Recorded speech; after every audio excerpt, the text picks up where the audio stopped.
Hai, selamat jumpa kembali di channel Uramere Garage. Setelah episode yang lalu kita melihat pemasangan gigi pinion dan melakukan penyetelan bearing preload-nya, kita lanjut dengan pemasangan gigi crown wheel. Baik, kita letakkan dahulu gigi crown wheel-nya. Kita pasang bearing race-nya di kiri dan kanan.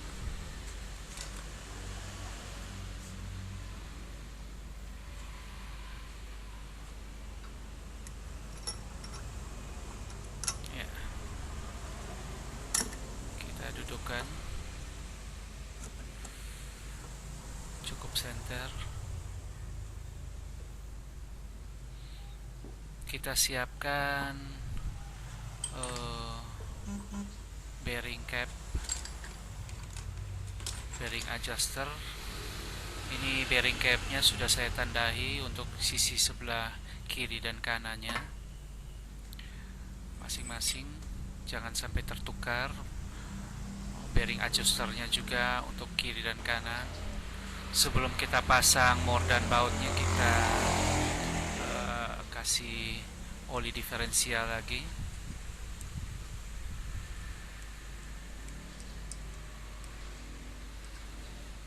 Saya basahi dengan oli.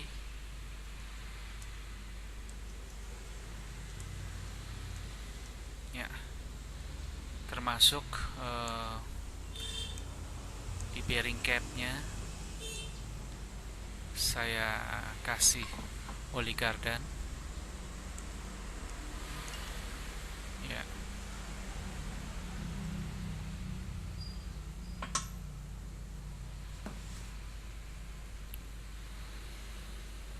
ya, kita letakkan dahulu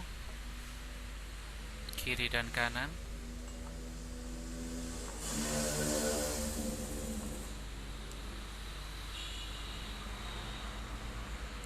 Saya basahi juga bautnya dengan oli gardan.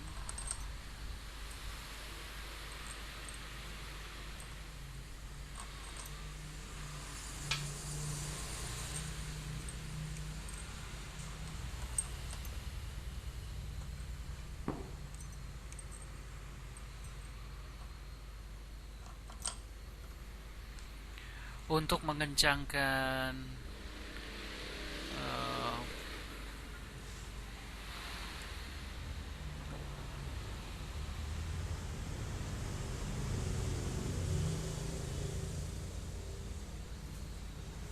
ya, untuk mengencangkan baut bearing capnya, kita akan putar hanya dengan menggunakan tangan. Kita putar dengan tangan, jangan gunakan kunci. Kita putar saja dengan tangan.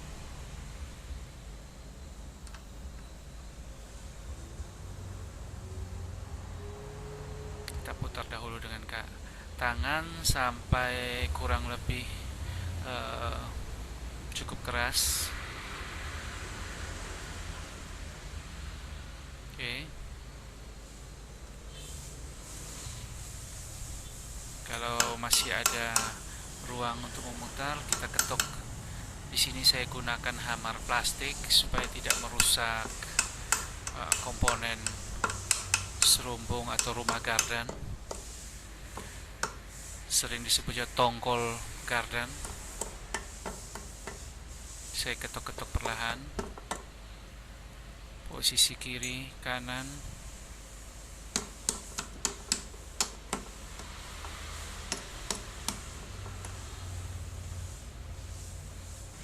Saya bantu dengan bearing race yang lama.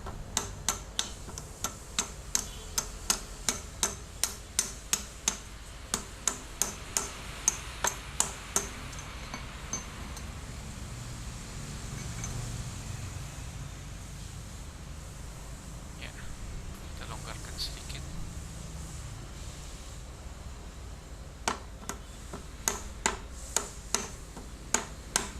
Tujuannya agar saya bisa memutar bautnya dengan tangan tapi bisa turun.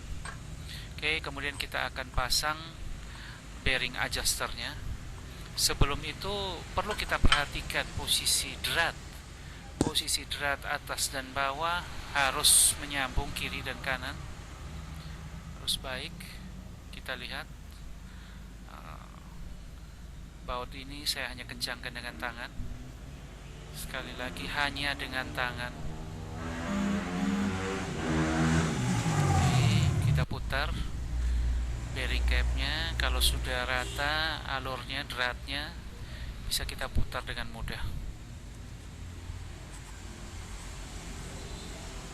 Kalau terasa keras biasanya karena ada alur drat yang tidak sama antara bagian atas dan bagian bawah. Oke, kita lihat bearing adjusternya sudah mulai menyentuh bearing race. Kita putar terus.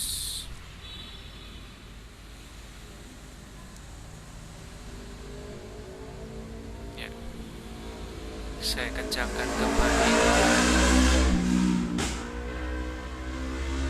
Oke, bagian sisi sebelahnya kita perhatikan dratnya, apakah sudah sama antara bagian atas dan bawah.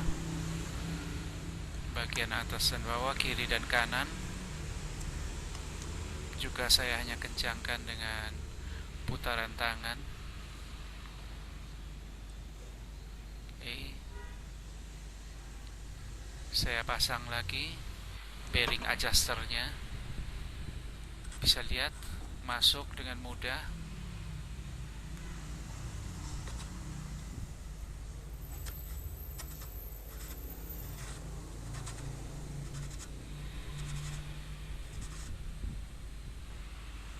Baik, untuk menyetel bearing adjuster bisa kita pakai alat bantu yang sama yang sudah saya buat untuk memutar bearing adjuster. Saya mulai dari sisi crown wheel. Saya kencangkan, tidak terlalu kencang, hanya sebatas menyentuh bearing race.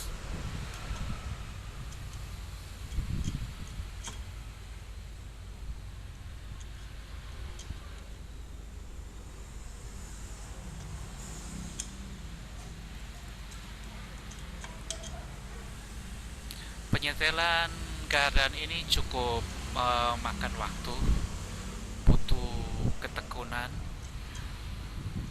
untuk menghasilkan penyetelan yang bagus sesuai dengan standar pabrik. Saya pindah lagi ke sisi gigi nanas.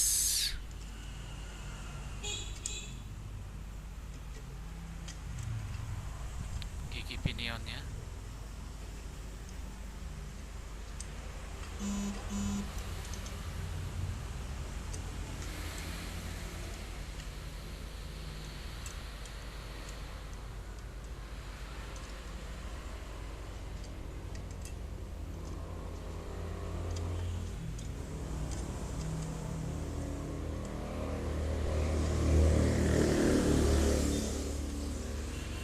Mungkin saya perlu memperbaiki ujung murbaut yang saya pakai sebagai penyetelan sehingga mudah masuk dan dicabut dari bearing adjusternya.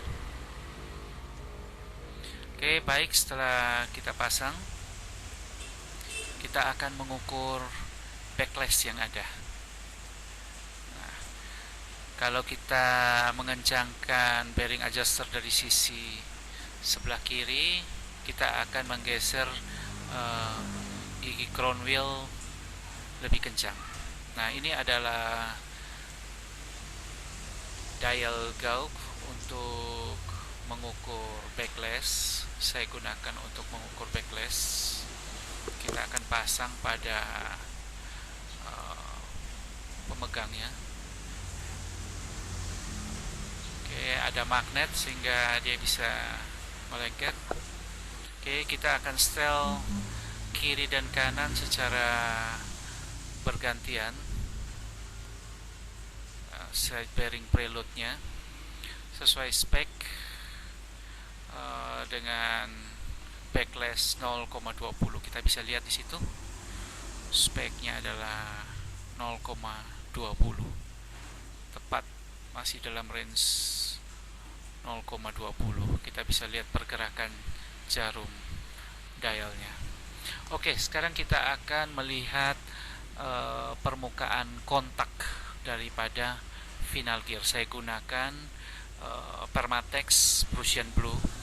Bisa juga kita gunakan gemuk sebagai penanda untuk membaca apakah kontak yang sudah terjadi itu baik dan benar. Jadi bukan hanya sekedar backlashnya.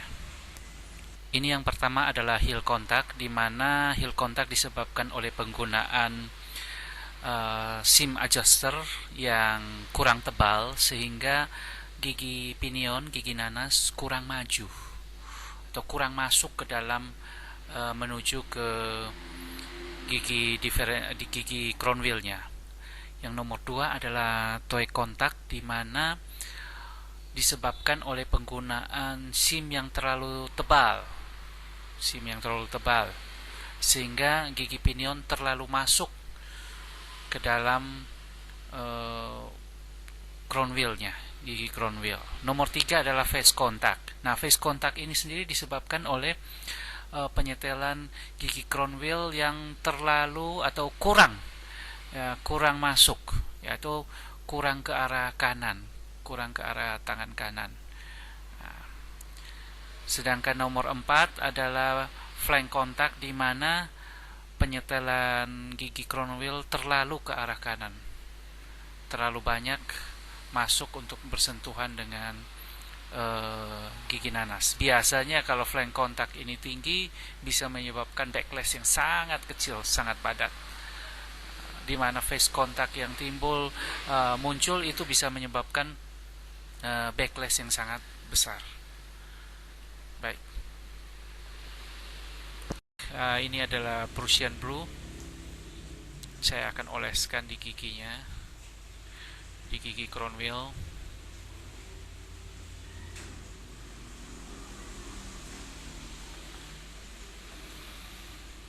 Bisa juga kita gunakan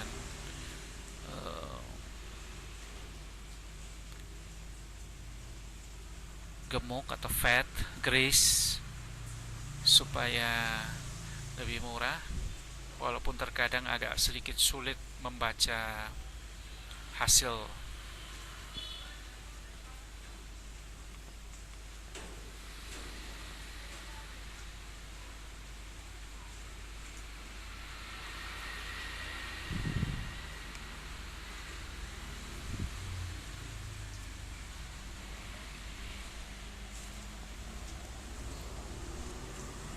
Baik, setelah kita setel beberapa kali dan akhirnya menemukan kontak yang tepat, kita akan melakukan pengukuran di punggung crown wheel dengan limit 0,10. Kita bisa lihat di sini bearingnya sudah cukup rata. Pergeseran terjadi mulai 0,05, maksimal 0,05 mili, sangat sesuai dengan standar spesifikasi yang ada. Terakhir kita akan mengencangkan baut bearing capnya. Kita kencangkan juga akan menggunakan torsi bearing cap jauh lebih ringan daripada torsi gigi nanas, gigi pinion, hanya sekitar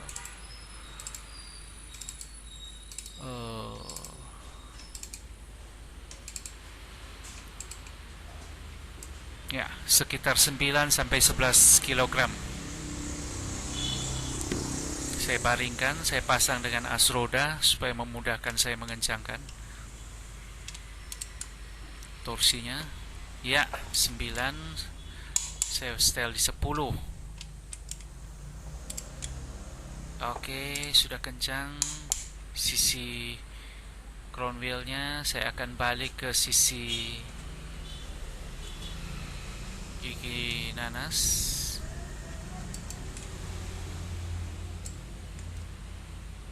Oke, berhasil mencapai torsinya. Oke, baik, selesai. Kita akan pasang pengaman adjuster bearingnya,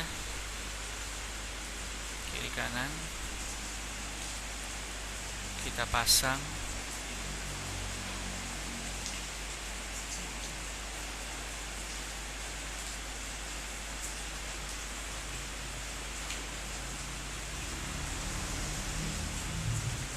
Oke, adjuster bearing yang sebelah kanan kelihatannya tidak pas. Saya akan ketok sedikit dengan hammer plastik.